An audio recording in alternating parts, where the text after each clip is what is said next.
Recently, Donald Trump stirred up a storm on social media by posting an image showing a reimagined map of the United States with Canada as part of its territory. This outrageous idea naturally sparked heated discussions. Canadian Prime Minister Justin Trudeau swiftly responded, declaring that Canada would never become part of the United States. At first glance, this might seem like a comedic episode, but beneath the surface lies more profound significance. Let's start with Trump's post.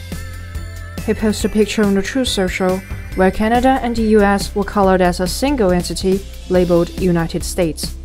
He claimed he wanted to use the economic power to incorporate Canada into the US, only to concede that he lacked the authority to do so. Trudeau, however, was having none of it.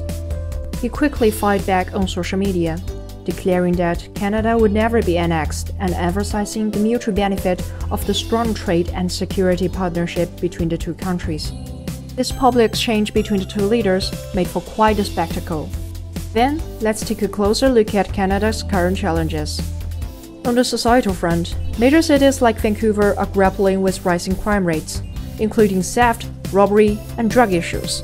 This problem stems from widening income inequality and lenient immigration policies. Housing is another pressing issue, with soaring home prices and rental costs, making it increasingly difficult for young people to afford them. Economically, Canada's growth has faltered in recent years, hindered by global economic instability and weak domestic productivity.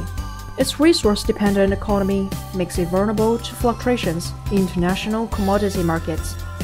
Meanwhile, the job market is far from stable.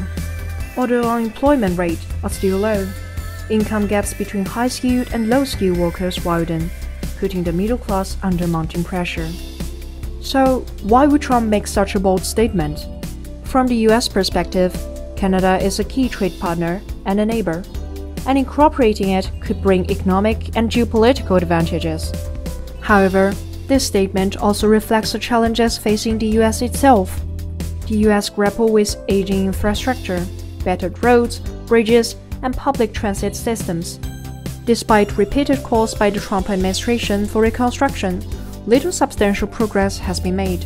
In addition to pandemic lingering effects, sluggish economy, and soaring inflation, it's clear that the US is in dire need of large-scale investments to stimulate growth and address unemployment.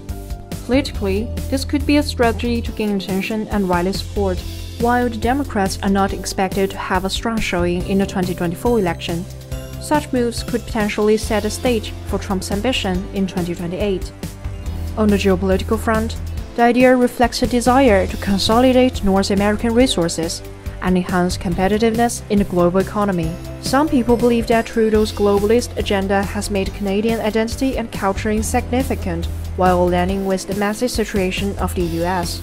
Yet globalism has its merits, such as fostering international cooperation and driving economic growth.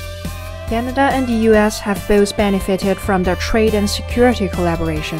While Trump's Annex Canada farce may have been attention-grabbing, Trudeau's firm response underscores Canada's unwavering commitment to sovereignty. Despite the close economic, social, and cultural ties between the two nations, both are determined to protect their interests and identities. This episode serves as a reminder that while global cooperation is crucial, balancing national interests and preserving cultural identities is equally essential.